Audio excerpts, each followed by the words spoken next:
That's the type of stuff I was making when I was like 14, 15 on YouTube.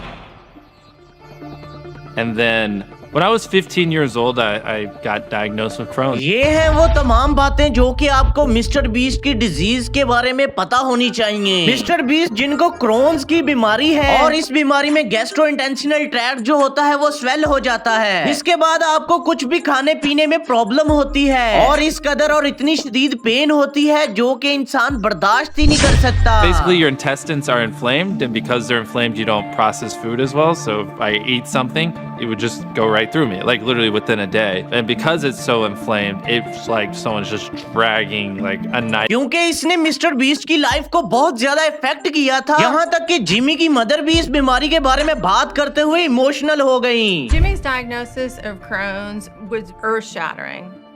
The weight loss, the loss of energy, all those facets of Crohn's attacked him really, really bad, and it was a pretty serious situation. क्योंकि इस बीमारी में sudden weight loss होता है और बहुत से लोग इस बीमारी की वजह से और वेट लॉस की वजह से मर भी जाते हैं। I went from like 180 pounds down to 139. I remember 139 because that was my lowest, which at 6'2" was like a frail little twig. I mean, I barely could get out of bed. I had no energy to do anything. I didn't even want to go to school.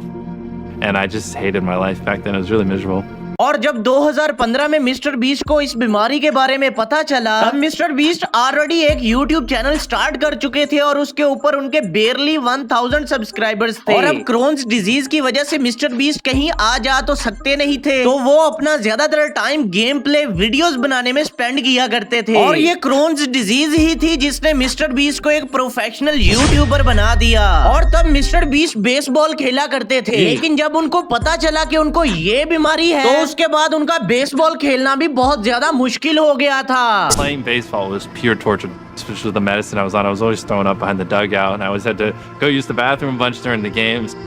I probably would have tried to play baseball in college, but because of Crohn's, it definitely changed the trajectory. And I was like, all right, I'm done with that. And then I just went all in on YouTube, and I was beyond obsessed. और अब बात करते हैं कि mister beast इस बीमारी के साथ कितना टाइम सरवाइव कर सकते हैं। एक रिसर्च के अकॉर्डिंग फीमेल्स जिनको क्रोन्स की बीमारी होती है वो नॉर्मल फीमेल्स से 6 से 8 साल कम सरवाइव करती हैं, और मेल्स में इसकी रेशो फीमेल्स के मुकाबले में बहुत कम है। और मेल्स जिनको ये वाली बीमारी होती है वो नॉर्मली 5 से 6 साल नॉर्मल मेल्स के मुकाबले में कम सरवाइव करते हैं। और क्रोन्स डिजीज की वजह से मिस्टर बीस्ट को एक स्ट्रिक्ट डाइट प्लान फॉलो करना पड़ता है और उनके डॉक्टर्स ने उन्हें जंक फूड्स वगैरह खाने से मना किया है। और अगर आप ट्रू मिस्टर बीस्ट के फैन हैं तो सब्सक्राइब करो, वो जो लाल वाला बटन है उसके साथ स्कैम करो या फिर महफिल जमाओ, मुझे नहीं पता, बस क्लिक हो जाना चाहिए।